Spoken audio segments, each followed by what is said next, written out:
up, everybody? This is Josh, and I'm here at YCS Anaheim. I just finished top 16 with the Fiendschmidt deck, and I want to show you guys the list and talk you guys through the thought process that I went through building it. Of course, with Malice and Ryziel in the format, we did have to make some changes to the list. I'll just walk you guys through it and explain why I played it and what I changed along the way. We're still playing the Fiendschmidt package, of course, with 3 Engraver, 3 Lacrima. Lacrima is still the best normal summon because it guarantees follow-up even if it gets hand trapped. But I did also play the Muskets. I played 2 Starfire and 2 Caspars. I felt like Caspar was better than the Calamity because if you open Calamity, it can't actually resolve its effect. Caspar, you can actually search the Starfire for either follow-up or to be able to fuse with the track graveyard effect if they negate your sequence, just because having more Light Fiends in rotation is good. And Caspar also does not play into Fuvalos as much, which I felt like I was having some problems against because I'm not playing the Kashtira cards anymore. If you start with Starfire, play into its zone, and then try to summon from deck, like Fuvalos hurts a lot. And I'm playing 2 and 2. That way, no matter which one of these I open with, theoretically, if I go into max and it resolves, I can summon whichever one I want. Because if you would only play 1 Caspar and you draw the Caspar, your max has to summon Starfire. I felt like 2-2 was good for that. Also, if Caspar ever resolves to summon 2 names, no matter which one of these you drew, you will have 2 left. So that's why 2 and 2 was good, I think.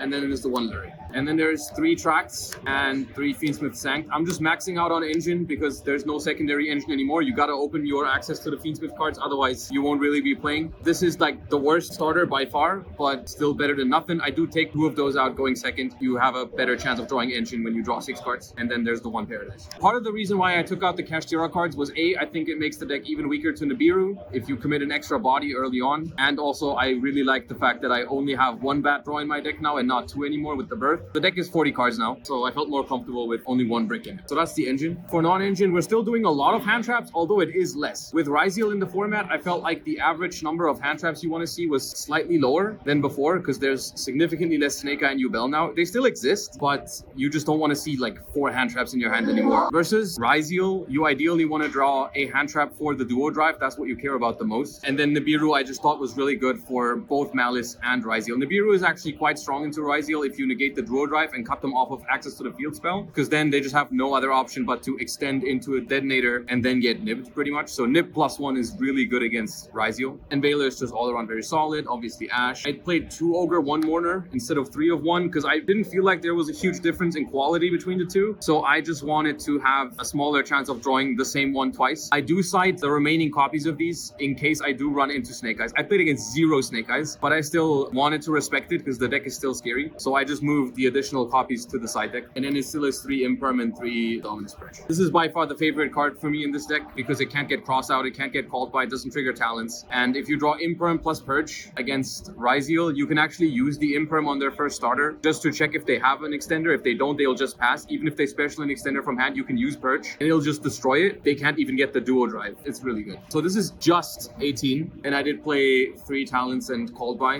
just because against Ryziel, you want to be up in the hand trap wars. And like I said, you don't want to draw like 4 hand traps. Drawing 1 or 2 hand traps against Ryziel is fine, and then drawing a talents is very, very good. With this deck, you're thinking long term, so even if your talents is drawing you more hand traps going second, it's still good. Like you use this card as a pot of greed most of the time, but that is really, really good with the concept you're trying to employ. Like it's much better to use talents to draw into 2 hand traps against Ryziel than for the talents to be a hand trap instead, because you're never going to use all your hand traps against Ryziel on turn 1 if you draw 3 or 4. You're just going to use like 1 or 2. And that's the main deck. 40 cards, very simple. The deck has weaknesses in this format. I felt like the format was very diverse and there was no deck that would cover all of it. It does not have a good Malice matchup. I played against 2 Malice. I lost them both. The idea was basically I expected a lot of Ryziel and this deck does really well into Ryziel. It also does well into Snake Eye still, and I beat all kinds of rogue decks. I lost in top 16 to Yubel, which is also a little bit of a rough matchup because obviously without the Kashtira cards, the deck has an even lower ceiling. The Musket cards help a lot going second, but going first, your ceiling is very low. You're always trying to just set up like a Fiendschmidt board with like Caesar or Desiree and just back it up with hand traps and the Fiendschmidt in Paradise in Graveyard. It's very low ceiling. So high ceiling decks like Malice and also Yubel, they can break it. It was mostly a meta call because the deck does very well into the stuff that's vulnerable to hand traps basically, like Ryziel and Snake Eyes. The extra deck, you played 2 Desiree still, 1 Necroquip. I played 1 Aerial Eater. I never made this. This is just for if you start with musket cards and you go Requiem into Lacrima and they imperm it, you can still access Engraver via sequence. Just in theory, it didn't really come up. This was slot number 15. I cut the Zeus package, which was 3 slots, because I really wanted 2 cards, and the third one was kind of whatever, so I put the Aerial Leader just in case. It did not come up. One of the cards I had to add was obviously the Max, because of the Musketeer cards. Still 2 Requiems, 1 Sequence, 1 Agnum Day, nothing changed here, 1 Moon. You don't make Moon very often anymore without the Kashtira cards, but in some very awkward game states, it can still come up, like Talon's Take, or I've literally normal summoned 2 hand traps over 2 turns to make Moon in very weird game states. SP. Lars is much better against Ryziel than Caesar. You still play Caesar, but I've only summoned it once. But when you go first against Ryziel, you make Lars, because Lars cannot be targeted by Aggregator. So if they start with X Ryziel, this thing cannot be targeted by monster effects while it has material. So they can't just go like Special X, negate your thing, and search, which makes Caesar really mediocre against Ryziel. And Lars also is like much better into cards that I expected to be more popular, like Talents and Thrust. When you have Caesar and they start with something and you want to hand trap it, like you risk just Talents, take your Caesar, and it's just a disaster. So that's why I really like Lars. And then there's Typhon and there's Chaos Angel. These 2 are very, very important against Ryziel because they both help you outplay the Detonator. Sometimes they will not summon from the extra deck twice if you hand trap them. So the Typhon is not always life. That's when the Chaos Angel comes in, because what you can do if you have access to 2 Fiendschmidt cards, let's say you have,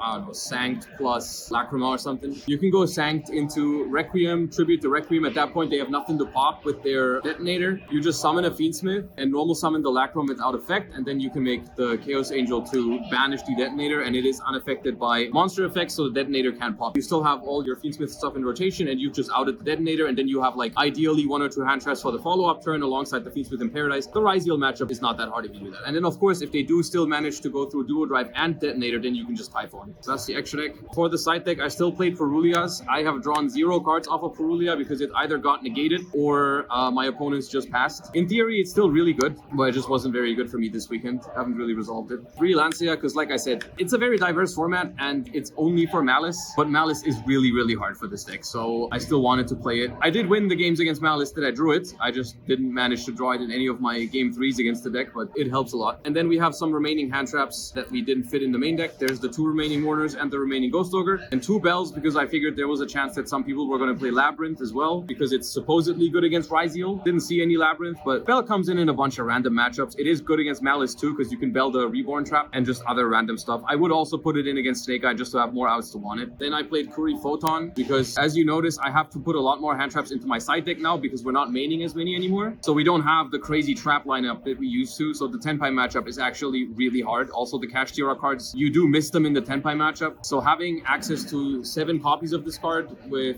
3 Tracked and 3 Fiendsmith, you can just Fiendsmith for Tracked for Kuri Photon. It's very nice against Tenpai because it gives you that safety cushion without having to play like 3 Solemns and 3 Strikes, because I just didn't have room for those anymore. The barriers I kept because Ryziel they're really good against, and Tenpai they're really good against. But yeah, in general, a lot less traps. I had it multiple times throughout the tournament that against Ryziel, if they didn't expect it, I would make them go first game 3, because one easy way you can lose against Ryziel with this deck is if you just get hit by Fuvalos and you just can't really make a board and they have too much engine to push. I don't feel like the matchup dynamic changes much based on when they go first, because you're still trying to hand trap their Duo Drive. I had 0 Duo Drives resolve against me all weekend. That card does not resolve, never searches. I think you can just let Ryziel start hand trap the Duo Drive and play going second and have the benefit of them not expecting it and side in all the Fuvalosses and stuff like that and have them dead in their hands. I think it's just much more comfortable playing in that position than when you go first and get Fuvalos. So that is the deck. It performed very well for me. I have really nothing to complain about because it won all the matchups I expected it to win, like all the rogue decks, all the Ryziels. I beat every single Ryziel. I have dropped like 1 game to it, I think, maximum 2 over the entire weekend, and I lost the matchups that I knew were not as good, the Malice matchup and the Ubel matchup. So yeah, I